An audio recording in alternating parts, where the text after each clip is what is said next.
He says, how do you cultivate the team win mentality, knowing there will always be that 10% lurking to drag others down with their negativity, lack of effort based on for self / individual wants and attitude?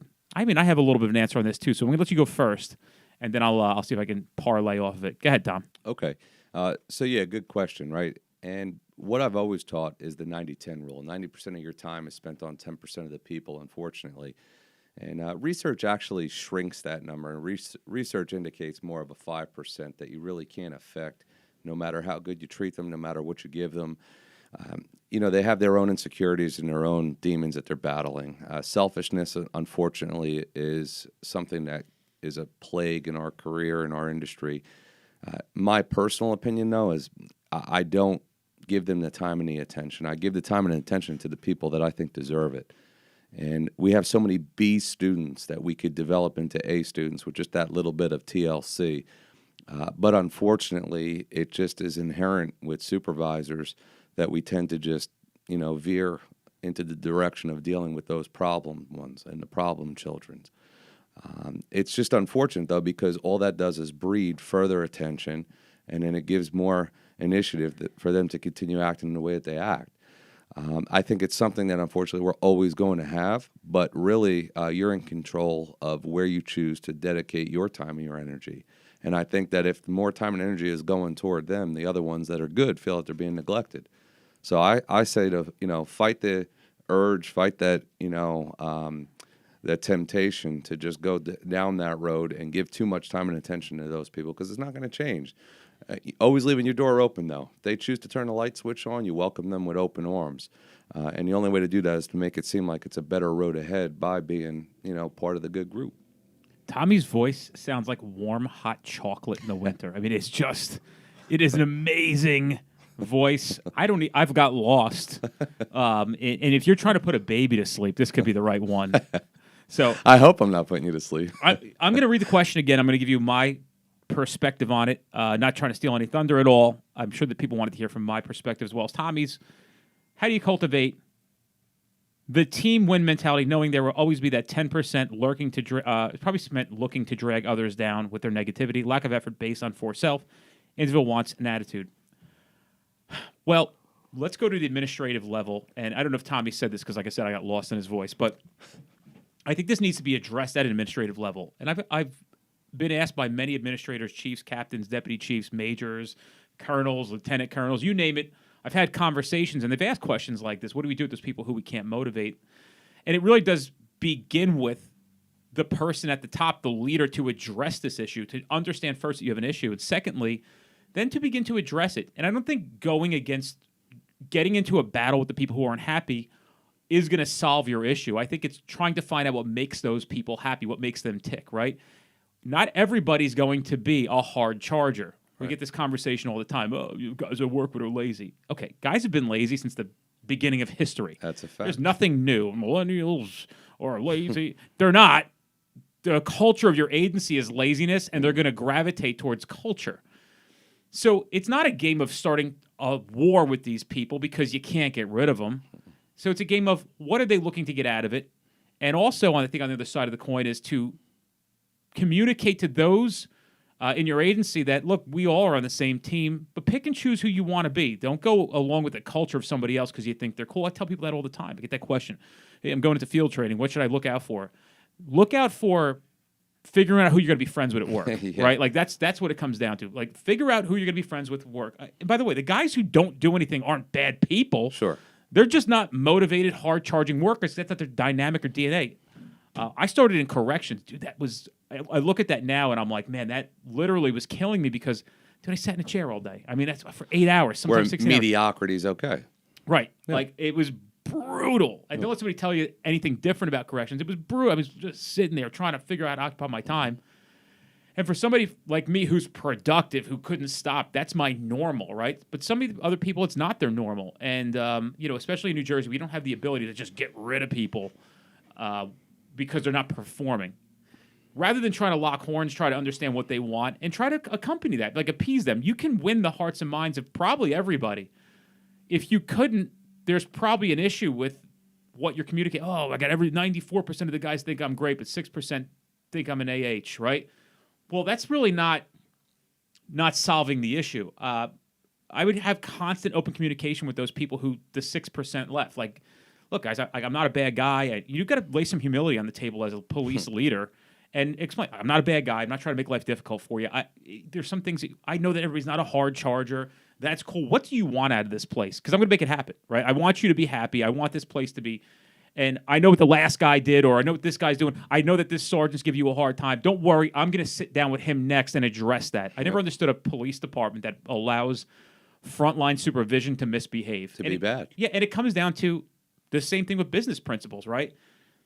Like, if somebody has to be asked to leave here, a.k.a. fired from this company, people will say, like, hey, you want me to take care of it? No, I'm going to take care of it. I'm the one who stands here and says, I'll run this company. That comes with it. So if you're going to take that oath and say, I'm going to be the boss, well, a lot of responsibility comes with that. And some of that responsibility is having tough conversations with people, right? Like telling people, like, look, I'm not trying to make your life difficult, but you perform, whatever it may be, but being kind about it in communication. And then doing the dirty work when you have to. So if you got a supervisor who's misbehaving, hey, Joe, Joe, like, what do you, like, everybody here has a problem with what you're doing. So let's start breaking this down and figuring out what the problem is, right? Because I can't have you treating people who come to work trying to do a job that's very, very difficult the way you're doing it, right? If you're having issues with understanding how to supervise, let me give you the first piece of advice. And I always tell all my friends who get promoted, this place was functioning when you weren't here, and it'll function when you're not here. Imagine so I don't think you're going to come in here and reinvent the wheel. Right? If you don't know how to lead and create real good new ideas, you don't got to come in and just do something for the sake of doing something because you got some chevrons on your shoulder. Exactly, yeah. They feel the obligation to do that, though. Everybody wants to leave their mark. But, I tell you what we're bad at, though. What we're bad at is just round pegs for round holes. There's certain people that do have something to bring to the table. It's not just about the C product, but, again, our inability to see past, the initial appearance or the initial effort or the initial disposition screws us. So, I mean, if they have the ability to do something, let them do it. And then they will be productive in their own right. But we also have an inability to accept the fact that some people are okay being average. Not everybody's meant to go out there and do interdiction work. That's a fact. I don't care who the instructor is or who the educator is. Somebody's just not meant to do it. Listen, I tell people in class, I go, in my mind, the 148 people that are in this class right now will go out and take on the world. Yep. But the reality is 10 to 15% of you are going to get it, and about 7% of you are actually going to go out and do the work. And that's fine. Yep.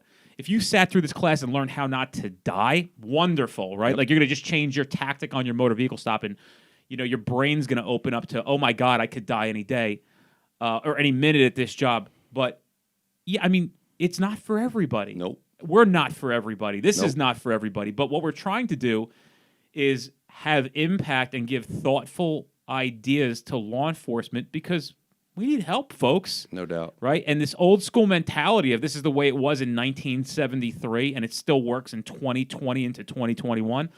And in the future, it doesn't apply anymore. And the sooner you get that through your head, the better you understand. So if you're having a difficult time with leadership, there are leadership podcasts, there's leadership books, there's leadership videos. 100%. You can improve. Yep. You can become better at this. That's a fact. And I think the one thing about maybe the overall quality, and you could tell me if you agree with this, the overall quality about good leadership is selflessness, not selfishness. But in this profession, we find ourselves getting selfish. Why? Because there's not much to get.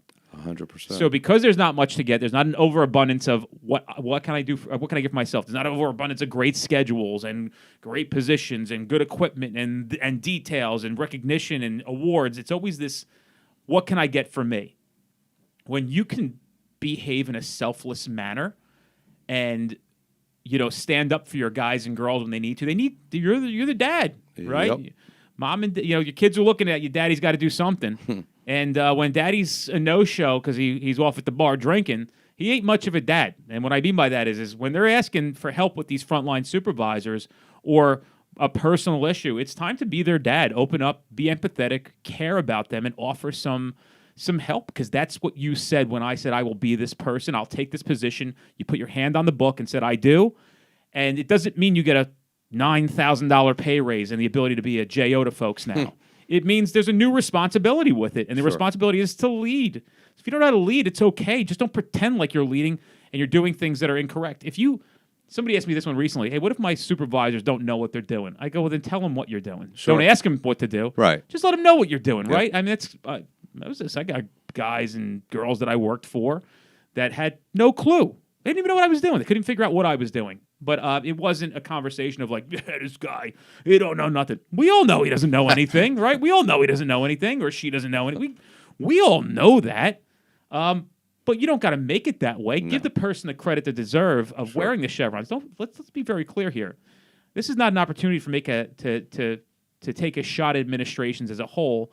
We don't have to fix the people who are doing a good job. We have to Right. address the problems and the Yeah. issues. And by the way, the people who are doing a good job, if it wasn't for your valiant efforts, your selflessness, working the holidays so the guy could have time off with his family, taking the extra shift because this guy got beat up on, whatever it may be, we want to say on behalf of everybody in law enforcement, if it wasn't for you, the job would be impossible because it balances out the other people who took this job because they needed a job and took a promotion because they wanted to get more money and a better schedule. And that's unfortunate. And that's what we deal with. And that's where a lot of the dichotomy of how do we get this better? Who are we fighting against? And it's our own people. Yeah, it's a fact. And having the humility, right? So having the humility to accept the fact that somebody that might be below you in terms of the hierarchy and the rank structure might have a skill set that you don't have. And I've always said this to the supervisors that I instruct, what better way to look good, right, and to shine than to develop the people under you and letting them shine in whatever their craft is. So you look better doing that, letting them do their thing. It's real simple. It's not complicated. And unfortunately, just so we're all clear, generally in private industry, leadership kind of rises to the top because those are the people who had the ability to navigate through when they were a grunt, to earn the ability to foresee the future, make good decisions, keep a culture. I mean, that's what we really do here. So culture is paramount at a police department. I've worked at 3 different agencies. I can tell you that culture is everything. And once culture starts to erupt, it is a virus. And you have to make a decision whether or not you're going to go along with the majority or the minority. I could tell you my second job where I worked was a federal police agency. You were the police. I'm not making that up. I'm not insecure about that. We were the cops. At that agency, proactive, got things, right? Like, so if you were proactive, you went out, they didn't care what you did as long as you were doing something. Yeah. They were going to take care of you, and they did. And a guy like me was doing very, very well there. I was recognized for my efforts, but that's who I was. And then I went to my last agency, and it just happened to be the opposite. So I was caught very off guard when I showed up and started doing work, and I was, shunned. Yeah. But a handful of us stuck together and went out and did the work, and at some point, eventually it broke, and they allowed it. Yep. And there are gatekeepers at your agency. I honestly would suffocate if I had to work at a police department that told me I couldn't go out and arrest bad people committing crimes. Right.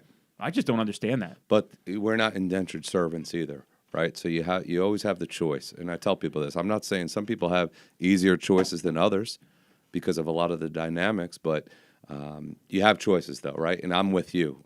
If I worked for a police department where, being proactive was the antithesis of what they expected, I wouldn't stay. Only because I know whatever, fringe benefit that you're enjoying by being a part of that department is going to turn out in the long run to be your detriment. That's a fact.